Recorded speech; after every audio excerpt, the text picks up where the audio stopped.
Сәлеметсіздер ме, құрметті тіл білімі YouTube арнасының көрермендері. Бүгін біз қазақ тілі пәнінен 2003 жылғы тестті қарастыратын боламыз. Бұның кейбір нұсқалары жауаппен белгіленген. Сіздердің уақыттарыңызды алмау үшін тек дұрыс жауаптарымен қарастырып өтетін боламын. Сонымен бірінші вариантта көп мағынаға ие бола алатын сөз дейді. Ол пышақтың жүзін қайрап әкелді. Бұл арадағы жүзін деген көп мағынаға ие болады екен. Жүз, яғни бет, келбет, әлпет, немесе бір нәрсенің жүзі, пышақтың жүзі деген сияқты. Екінші сұрақ: сөздердің септеулік шылау арқылы байланысын көрсетіңіз дейді. Ескірген, себебі ұмыту. Үшінші сұрақ: қимылдық мағынаны білдіретін сөзді табыңыз. Күлу, оқу, тоқу. Сөздер мен сөз тіркестерінің бірізді дұрыс айтылуын қамтамасыз ететін ережелер жиынтығы.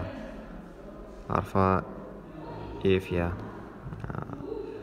Қосарлама қос сөз. Белгі сұрайды. Алды артына. Күрделі сөзді табыңыз. Ақмола. Жетінші сұрақ: тұрлаулы мүшелердің екеуі де сан есімнен болғанда қойылатын тыныс белгісі. Сызықша. Қопарыла септелетін есімдікті көрсетіңіз. Саған. Қате жазылған сөзді белгілеңіз. Төменгі орында отырғандарға анық көрінеді. Төменгі. Жалаң сөйлемдер құрылысына қарай нешеге бөлінеді көрсетіңіз. Екіге. Кейінді ықпалды көрсетіңіз. Жұмыс шамасы. Сөйлемде бірыңғай мүшенің алдындағы жалпылаушы сөзден кейін қойылатын тыныс белгісі. Қос нүкте. Септеулік шылауды ажыратыңыз. Шейін. Аударма сөздік бойынша жазылған мына аудармадағы қатені анықта. Густой лес, қою орман. Бұйрық райлы етістікті табыңыз. Келейік, келсін. Бірыңғай мүшені анықтауышпен анықталатын сөз байланысын көрсетіңіз.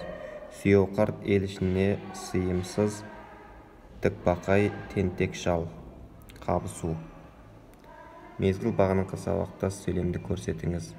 Жампейіс үйге кіріп кеткенде Асқар мен Ержан тыста қалды. Туынды сөзді табыңыз. Азшылық. Қабысуды табыңыз. Етікші бала. Біріккен затезімді табыңыз. Белбеу. Жай сөйлем түрінің ең дұрысын белгілеңіз. Ақылды бастық болса, адаспассың. Жалпылама жақты. Күрделі сөзді табыңыз. Қара торы. Мекен үстеуді табыңыз. Әрмен. Орфоэпиялық нормаға сай сөз. Ашша. Амал не, бәсе, өкінішке орай сөздері қай қатарға тән. Қыстырма. Бастауыш пен баяндауыштың арасына қойылған сызықшаны табыңыз. 2, 8, 16. Ала кел сөзіндегі дыбыстық өзгерістің орны сөз аралығында қандай тыныс белгісі қойылмағанын көрсетіңіз. Тұрайын деп еді, тұра алмады. Үтір сызықша. Бірыңғай мүше қай мәндегі жалғаулықшылау арқылы байланысып тұрғанын көрсетіңіз. Мәкіш Абайға кінәлайда, сынайда қарады. Ыңғайлас. Арықсыз етістің сөйлемде қызметін анықтаңыз. Жоспарланған жүк уақытында жөнелтілді. Баяндауыш.